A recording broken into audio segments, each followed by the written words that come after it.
Welcome to the Kosher Wine Podcast, where tradition and taste come together with your hosts, Dr. Kenny Friedman and Rabbi Yisroel Bernath. We are here to make the world of kosher wine fun, relatable, and totally approachable. So grab a glass, sit back, and let's explore this awesome world of kosher wine together. This is the Kosher Wine Podcast, where every sip has a story.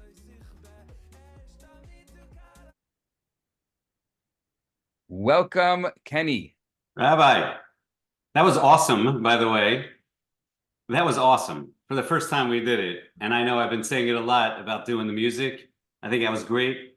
You're an amazing host. That was an amazing intro. I feel like you should follow me around in my life, walking me into rooms, because that was so good. I'm pumped right now. Amazing. Dr. Kenny Friedman, welcome to the podcast. Rabbi Yisroel, how are you? This is great. I am so happy that we're doing this. So many people have asked me for the podcast and especially for this episode. Yes, the episode that we are going to do, and perfect time for it, I would say. We're going to do our Rosh Hashanah picks. It's now the 22nd of El, I believe, today. I'd have to check my Hebcal. But it's 22nd of El. We have Rosh Hashanah upon us. Big part of Yontif, besides Shuva, of course, I'll leave that to the rabbi, is the wine. Wine. And everyone asks me too, what wines am I drinking for Rosh Hashanah? So we have decided to put together a group of picks, what we've decided specifically for this year, and in light of the continuing situation, an unlivable situation in Israel that our brethren are facing, is to once again feature Israeli wines this year. I think it's a beautiful idea for Yontif, especially, but always. And to keep our brothers and sisters in mind, just, every day you see many, many rockets falling on the north. The north is unlivable for so many thousands of people. But I think that for both of us, we thought it was a nice idea to feature Israeli picks. I think it's really, really important. So many of the Israeli wineries I've spoken to have lost vineyards this year. I don't think we've felt it yet, but I think we're going to start feeling it in the coming vintages.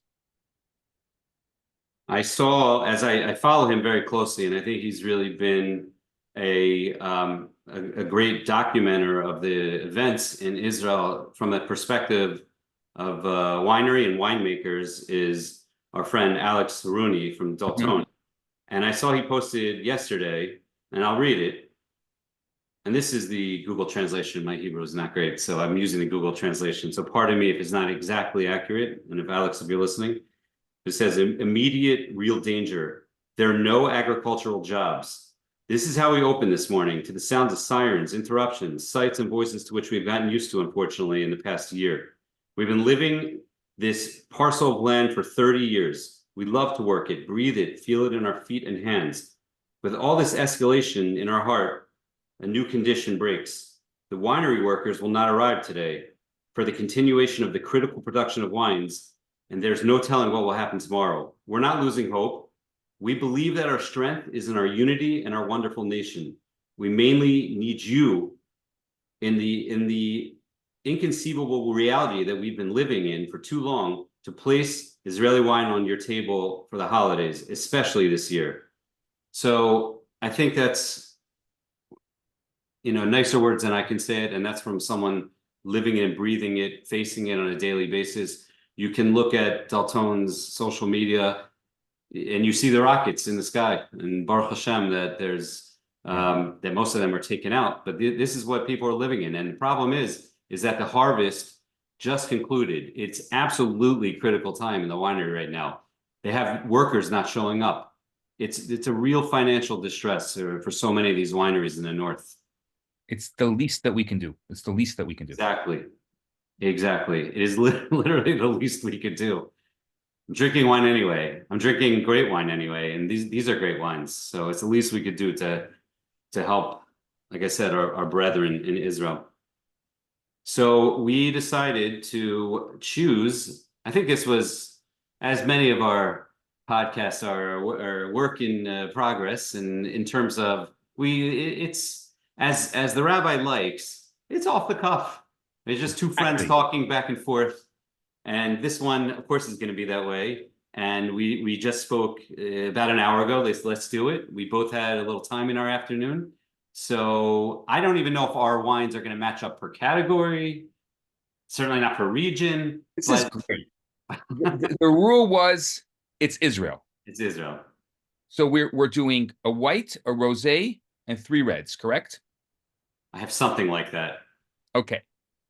But I'll let you start, Rabbi. Why don't you start with whichever one you want to start with? I think as per tradition, when you're doing a wine tasting, we'll start with the white. Correct. Okay, so the white I chose, this is from my cellar. I'm really excited about it. It's the Tura Mountain Vista Snow. So obviously Shomron, which very, very important now. This is, I know there's a lot of people who say ABC, anything but Chardonnay, but this is a Chardonnay. I like it. That could also apply to Cabernet, but yes, both. Oh, interesting. I haven't heard that with Cabernet, only with Chardonnay. I like, you get like ripe pear, apples. It's very citrusy. When I originally tasted it, I had made some notes that it was like very tropical, and I think that it's a really nice white from that region. I mean, obviously the Samaria, the Shomron region is so fertile. We know biblically how important that land is. The Torah talks about how fertile that land is, and Tura. I mean, it's a great winery, and I'm not a big white drinker. So for me, if I drink a white, I want a complex white. I want something that's layered. I want something that's going to evolve in the glass, and I think that's what it does. That's a great pick. And of course, we very recently had Tura's Face of Tura, Vered Ben Sadon, on. So I'll have to let her know that's your first pick. It is. New year that should bring goodness. I actually it was after our last having her on that I actually bought this bottle, and I had never had it before. And I said, wow, this is just a great bottle. I need more of their wines in my cellar. You know, the problem I have, and I told you this earlier, is that I've done such a good job of drinking all the Israeli wines I have, which is not what you need to do. Also, you need to buy Israeli wines, because that money is already in the pockets of Israeli winemakers. We need to go and buy Israeli wines. It's an important point. And because I've done a poor job with that, because I had a good amount of Israeli wine that I am now gone through over the last year, except for some of the ones I have here today. But go and buy. If there's space in the cellar, restock. That's right. And I need to get some Tura. Okay, I chose for my first white. I chose a bottle from a winery that's very near and dear to my heart. It is many years ago, I stumbled upon a unique wine made by them. And it really, like, I just was magnetically drawn to it. And there's plenty of story with that wine. I won't bore everyone with that right now, but it drew me to the winery. Now, the winery itself went under a renaissance over the last 5 to 10 years. New winemakers came in and bought the winery and have really started from the ground up. But the old winemaker is still involved, and he's an interesting character himself. This winery is Agur, and this is the what a great choice. Layam. Yes. Now, I wasn't going to talk about it, but I would love for the rabbi, after I'm done with my wine pick, to discuss the idea of, this is actually a Shemitah wine that I ended up with in passing. Now, the 23 is out now and in America. This did not come to America. This is the Agur Layam 2022. I would love for the rabbi to explain the idea of drinking a Shemitah wine and why it's a nice thing. I'll let the rabbi speak about that. But the Layam Blanc, the 23 we'll talk about, it's a Sauvignon Blanc based wine. I'm not embarrassed to admit I love Sauvignon Blanc. And I would say there's probably a good acronym for anything, including Sauvignon Blanc. I don't know, I'll think about that later. But I love Sauvignon Blanc. I just read a thing last week saying that I'm always reading wine things, and the writer was saying I don't care if it's not cool to drink Sauvignon Blanc. I love it. And I'm like, it's not cool to drink Sauvignon Blanc. I don't know. I didn't know that. But it's like, it's poo-pooed by some wine experts that it's not because it's so popular. Everyone loves it. Okay. Everyone loves it. That's the point. It's delicious. Sauvignon Blanc is great. And they make a Sauvignon Blanc based blend here with Sauvignon Blanc and Chard in Viognier. And they ferment it and age it on its lees, I believe, for 9 months. And that gives it, like you were talking about before, the extra character. It's not as simple, and like you said, same type of idea, not a simple, fruit wine, which is nothing wrong with that. This has a lot of complexity and layering to it. And I loved it the first time I had it. I loved it again this past time I had it. The winemakers are Elad Katz and Eyal Drury. And of course, our friend Yechiel has his hands in the grapes there. I talk to him every day. So I think about Agur a lot. It's a place I need to visit. And it's a small winery, a boutique winery that has gotten much bigger. I think they're up to maybe producing 100,000 bottles now, which is still boutique and small, but far larger than it was. And it's a really cool and delicious wine. So that's my first pick.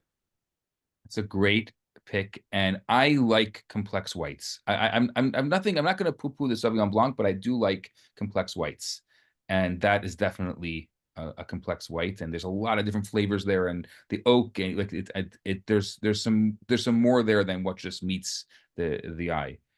Give us your rosé. Ah, my rosé. Well, did we say we're doing one white? I just want maybe it cheated on that because I love white. I love it. I talk about it. Oh, you have a second white?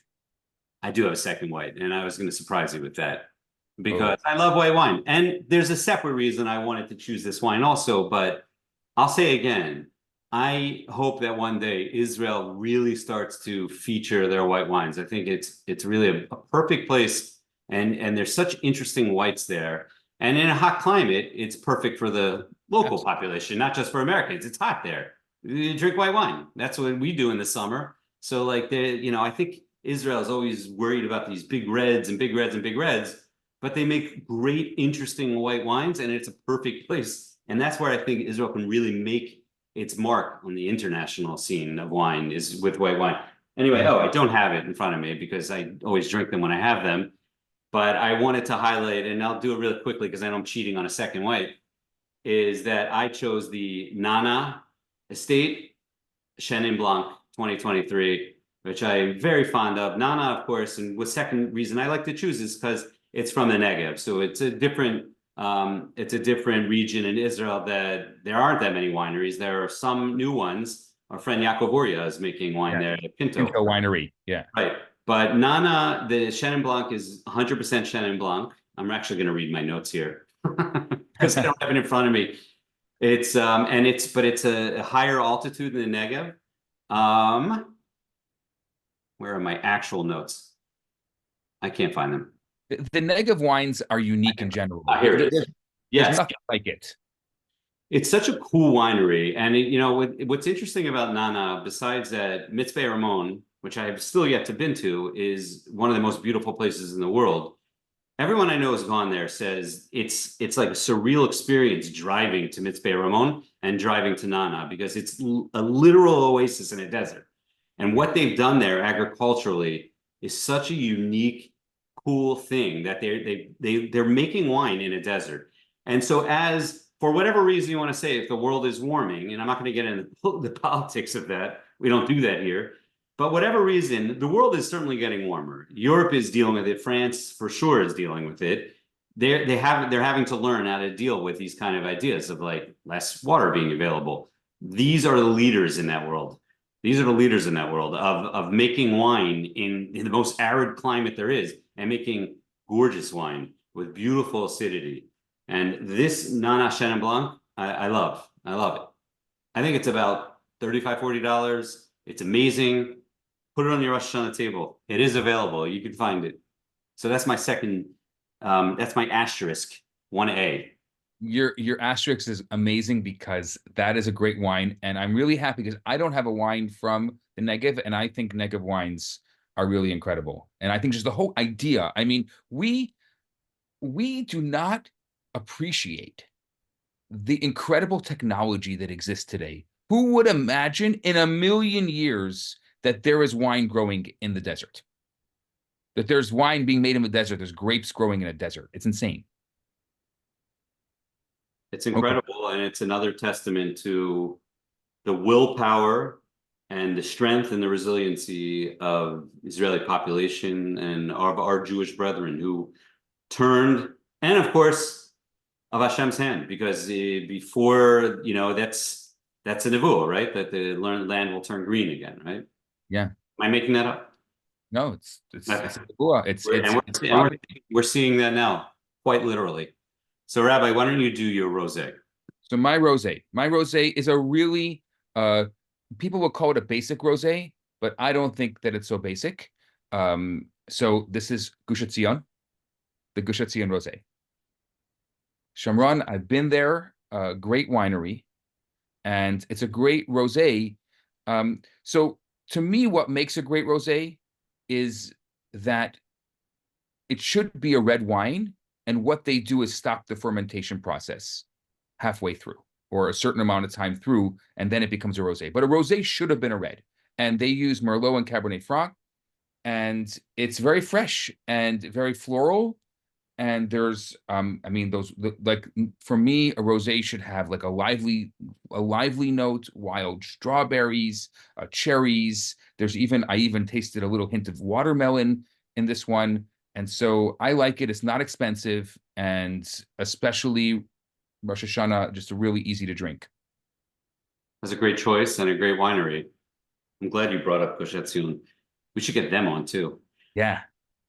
So you used some of the notes of my next wine, and I cheated a little bit on this wine too, and you're going to like why I did it. If you know me well, you're probably already knowing where I'm headed with this. I'm not a huge rosé guy. I'm not. But I love rosé bubblies. Of course. And how can Kenny have a pick without a bubbly? I chose the Golan Heights Winery Yarden Brut Rosé. And by the way, it doesn't have to be a rosé, but it was a rosé category, and I had to fill it. The reality is I haven't tasted that many rosés this year. I don't know what to say. Every single opportunity I have where it would be a category, a rosé category style type of chance to drink rosé that made no sense, I'm like, I'd rather have white wine. So I just don't drink that much rosé. Buy a lot of white wine, but I buy a lot of bubbly also, and I happen to love the pink tinge to it. So this bubbly, the Yarden Brut Rosé, is fantastic. Yarden, and of course the winery is called Golan Heights Winery, is, as you guessed, in the Golan Heights, facing some of the worst stuff right now. And it's also, Golan Heights is probably considered the ideal location for vineyards in Israel because of the word heights, because of where they're located geographically. The elevation and the climate allows for that really like superior vineyards, and it's volcanic soil, as they say. So, but this bubbly, I think, can compete with any of the great French ones. Sometimes I think that Golan Heights Winery should just become that they should just be a champagne house, essentially. Now, of course, it's not champagne, it's method champagne, but it's made in the exact same style as any of the famous champagnes. It's a blend of Chardonnay and Pinot Noir, two of the famous champagne grapes. And it has a lot of the same characteristics as you were mentioning before, strawberries and floral, citrus, that lemony character, but it also has, because of that method, it has that toastiness and that vanilla from the aging, and I love it. I can't get enough of it. So that's my rosé pick, and it's a 2018 that's available right now. And to Golan Heights' credit, it's really easy to find. They are so good at getting their wines out, and for us as a kosher consumer, that's important. I mean, it's just so easy to find those wines, right? And I would say that as opposed to my first pick, which everyone's going to listen to this and be like, I can't find it. There is one importer for it, and I can probably put it in the show notes. But the hope is, I hope that it'll be much more widely accessible. But that's a great point you're making, that Yarden, you could really find it, like I travel and you go to a Total Wine in the middle of nowhere and they'll have X amount of kosher wines and you'll find yarden. Right. And it's important for us to be able to go into the middle of nowhere and be able to find kosher wine. So I really appreciate Golan Heights Winery for that. I also appreciate Total Wine for that, because you really can be in the middle of nowhere. If there's a Total Wine, I don't know how they make those decisions of what gets placed where, but it's a very cool thing that you can find not just kosher wine, but good kosher wine. You can find yarden, you can find rekanati, really in the middle of nowhere. You'll appreciate this. By the way, we are looking for sponsorships, Total Wine. I asked somebody there, I said, why do you have kosher wine?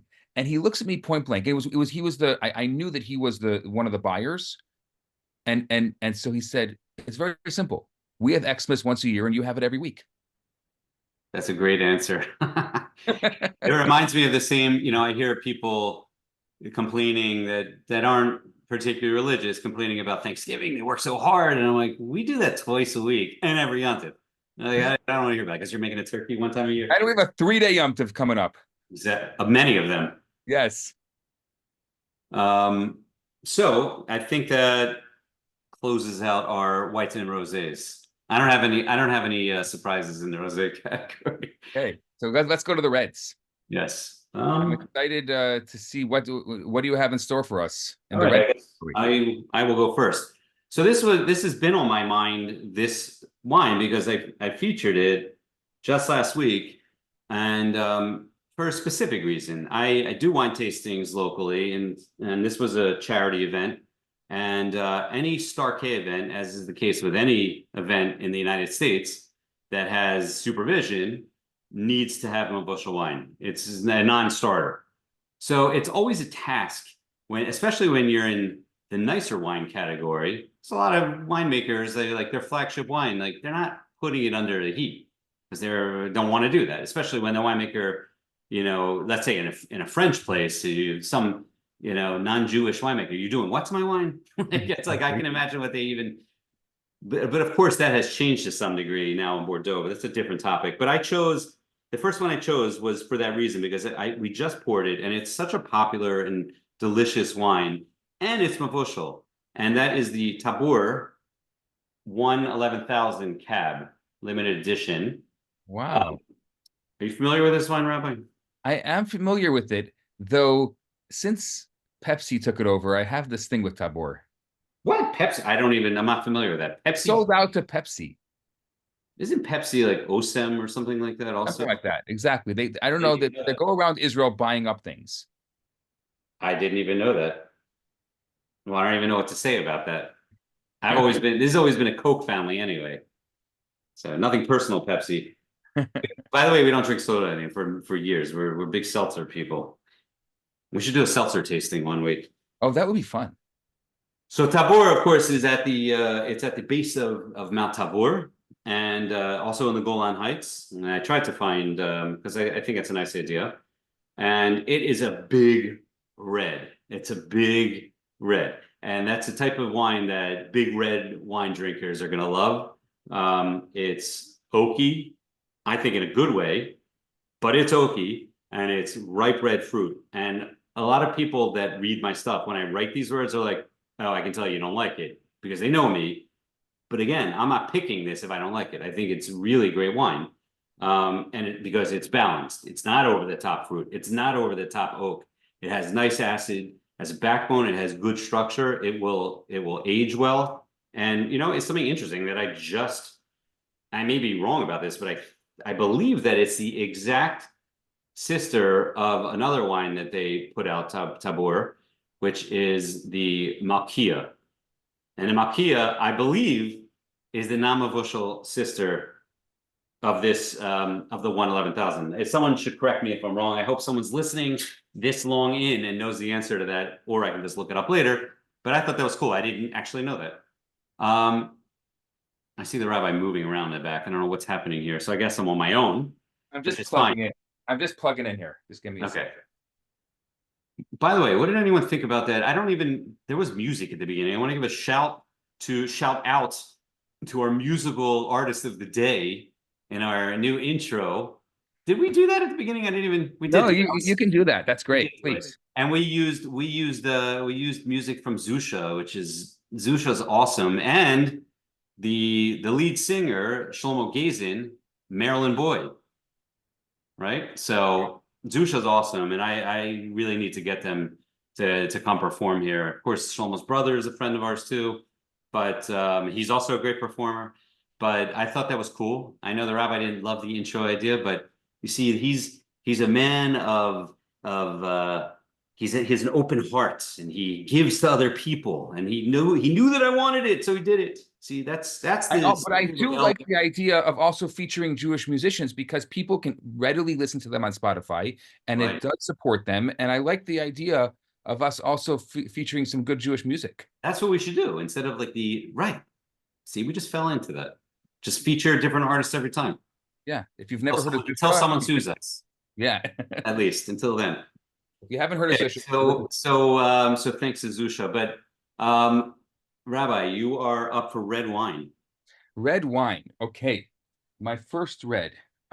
So I was just at the winery. During my recent trip to Israel, I visited the winery there, and we have to have them on the podcast. This winery is amazing, and when I say it, you're going to know exactly what winery it is. They employ the special needs children from their village, and I was really amazed to see all these special needs kids working at the winery. I had an opportunity to see that, and they have lost a lot of their vineyards. They were talking about the vineyards that have been bombed in the north, and that's a tulip winery.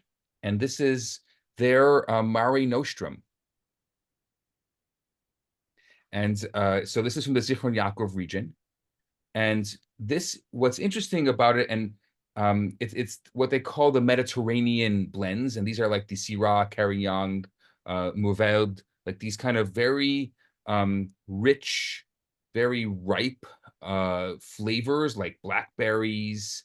And a lot of the wineries are doing these Mediterranean blends now because it does make sense. I mean, Israel is Mediterranean, so it does make sense that they should be having, they should be featuring Mediterranean blends. And there's what I actually like about this specifically is besides the fact that it's like very well balanced tannins, it also is a little bit smoky. Like it has like this smoky and earthy undertone that you don't generally find in those Mediterranean wines. Anyway, I tasted it at the winery recently, and I really enjoyed it. And I figured this would be a good pick for this year for Rosh Hashanah. It's light and very easy to drink and very fruity. That's a great pick. I forget about Tulip Winery sometimes for some reason. It's interesting that Mare Nostrum is a wine that's one of the wines I always find in these random to little wines. Yeah, exactly. They're also very good at getting their wine out. So great choice. And that is a beautiful idea with Tulip, how they have workers there with special needs. That's always a beautiful thing. What they had told me actually when I went there is that the winery was started to give a job. Like it wasn't that they started a winery and they gave a job, but they actually were looking for something to do with the special needs kids in their community. And that's how they started the winery. That's correct. That is correct. So I guess I'm up to my big bopper now, right? Is that yeah, I guess. I mean, I kind of did that. There are a lot of wines I could have chosen. I figured I'm actually in my cellar because Rabbi Yisroel wanted me to pull the bottles out of my cellar. I was like, that's all the way downstairs. I'm not feeling up to it, but I went down and got it. So schlep. So I figured if I was going down to get it, I would like really, really reach down to the depths of my cellar and pull out something interesting. Now, this is not a bottle you're going to find available, at least not this vintage. Current one, yes. And it's another Carmel. There's a lot of dust on this. And this is the Carmel Limited Edition 2010. Wow. If someone's listening to this in the future, many years from now, and this got put in a time capsule, this podcast, I will note that it is now 2024. So this is 14-year-old Israeli wine. And I'm glad I pulled this out because I really want to open this in Rosh Hashanah because I think it's I would say it's probably not going to get any better at this point. And I'm very curious to check on it. It's been a long time since I've had one of these. And I'm looking at the label, and I realized I must have bought this in some like Ben Gurion 2-for-1, one of those deals, because I have the Israeli label, and it even has the price on it of $59.90 American, which I don't even know if that's a good price nowadays. I don't remember what this sells for, but I very much, I think the Carmel LE is continually good. I personally like this era the best, at around 2010, and that's probably that could be said for other Israeli big boys. I look that era like Flam Noble. I think some of those the Castel Grand Van, all those are great wines, continued year by year. But that era, that 2010, I think, was special. And this Carmel limited edition, I'm going to read off the back in Hebrew, mind you. I'm doing this. Just take note of that. That this is a blend of Cab, Petit Syrah, Merlot, Cab Franc, and Malbec. And a really great example, I think, this bottle of, what Israeli wine can achieve that is not just in your face, it's wine that can age. This is a wine I do expect to have tertiary and to have evolved. I hear that a lot of criticisms in Israeli wine that, okay, it may be good, even their big wines, but what are you selling it for? It's not going to get any better. I disagree. I think this is a wine that's going to showcase, a lot of what the greatest Bordeaux's can do also. And I'm going to have to report back after the Chagim of, what I found, and I really hope it's going to be great. I'm excited to open that. So that's my big boy pick, my big boy red. What are your thoughts on a 14-year-old Israeli wine in general? Yeah, I think I think you're best avoiding cellaring almost any wine for 14 years, with the rare exception of the ones meant to do so. Meaning, the vast majority of wines. Let me step aside for a second. A few people asked me this week, and we should do it. These are good questions because a lot of people don't have understanding of why you cellar a wine or when you cellar a wine.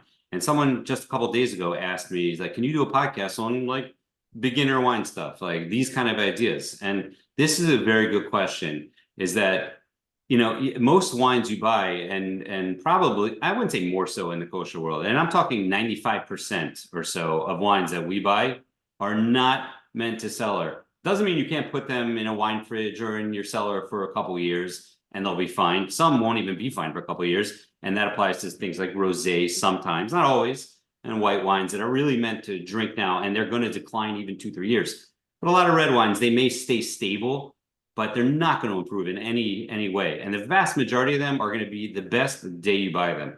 But there are the exceptions, and that comes with knowing the territory a little bit and learning more about wine, listening to people who know what they're talking about, obviously, and then also experimenting with it a little bit. There's nothing wrong with experimenting. But the biggest mistake people make is cellaring a wine for too long. And you open that bottle that you were saving for a special occasion and it's bad. And that's like such a shame, and I'm worried I'm going to find that with this bottle, but I don't expect that to happen. But I would say the vast majority of 14-year-old any wines are not going to be good. Yeah. There's this funny tradition in Judaism. I don't know who started it, but I've heard it so often, of people buying a bottle of wine for the year that their kid was born and then opening it at their bar mitzvah. Good luck.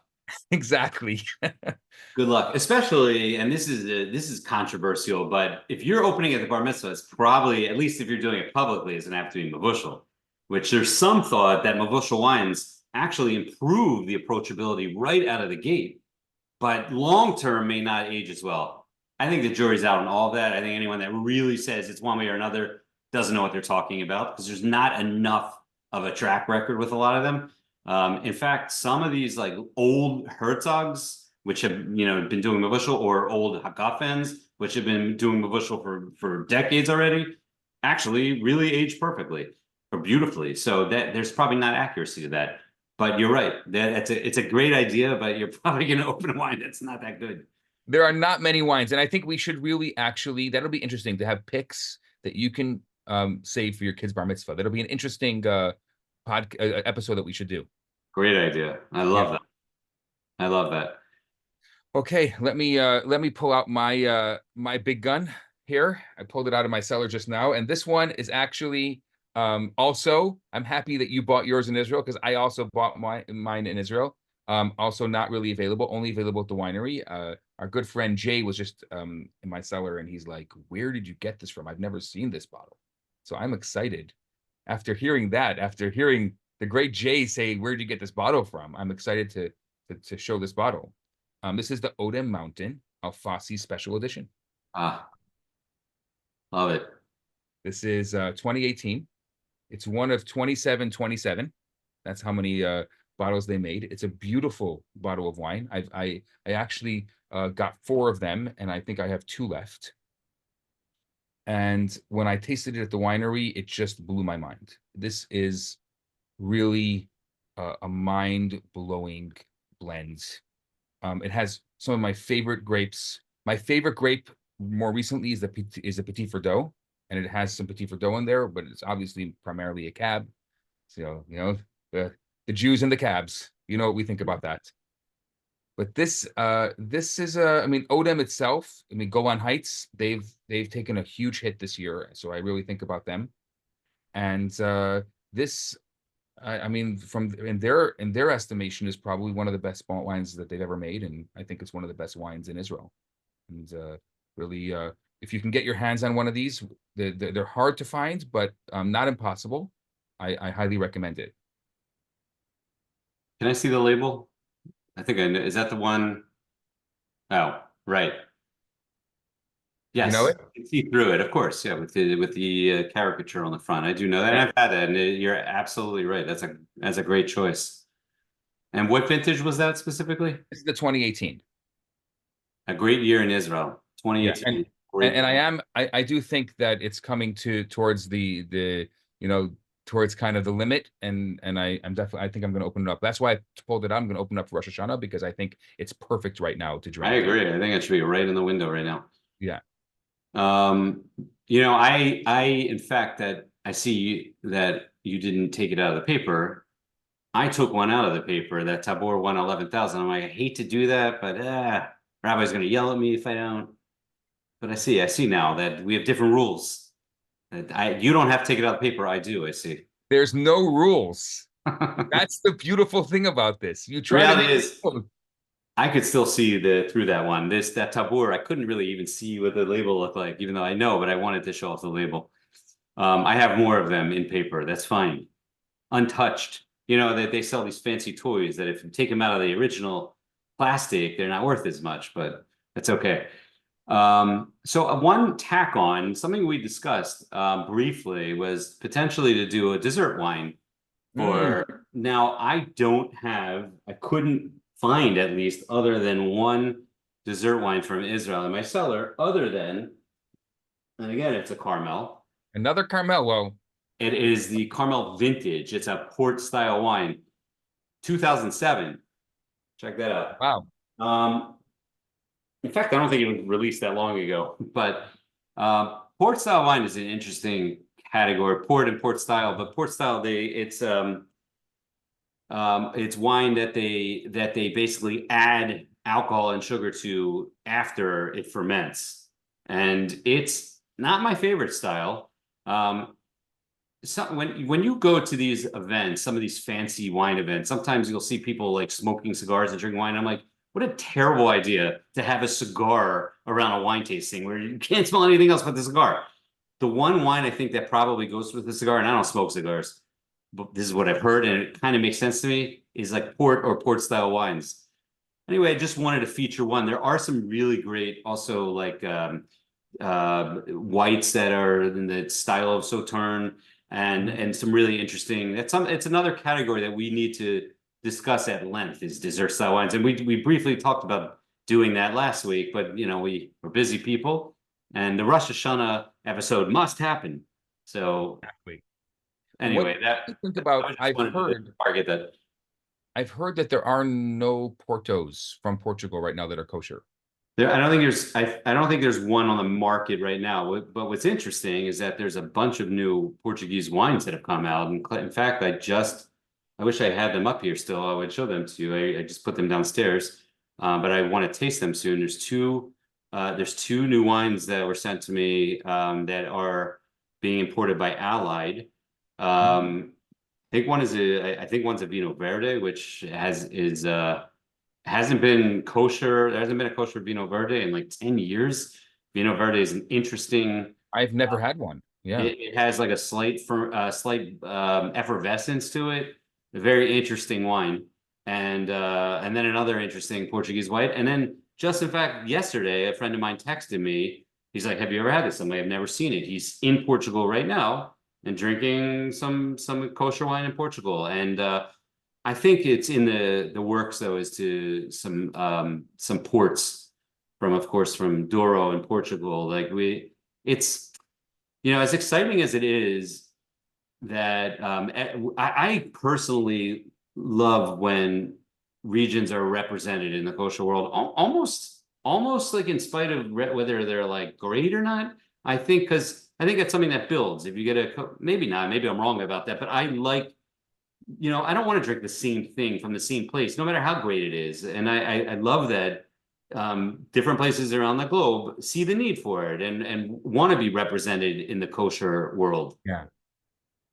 I want to do an episode with you on unique regions and like where there's like one or two kosher wines from that region.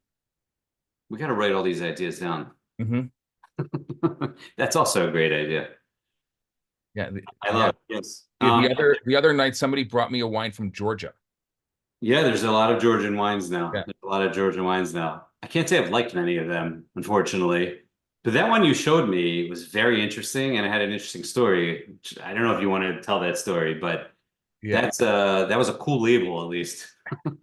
I haven't. I asked him if I can tell the story, and he hasn't gotten back to me. Okay, so maybe in a future episode. Yeah. Yeah, maybe next time. But that's I love it. I think it's one of the things we both took WSET 3.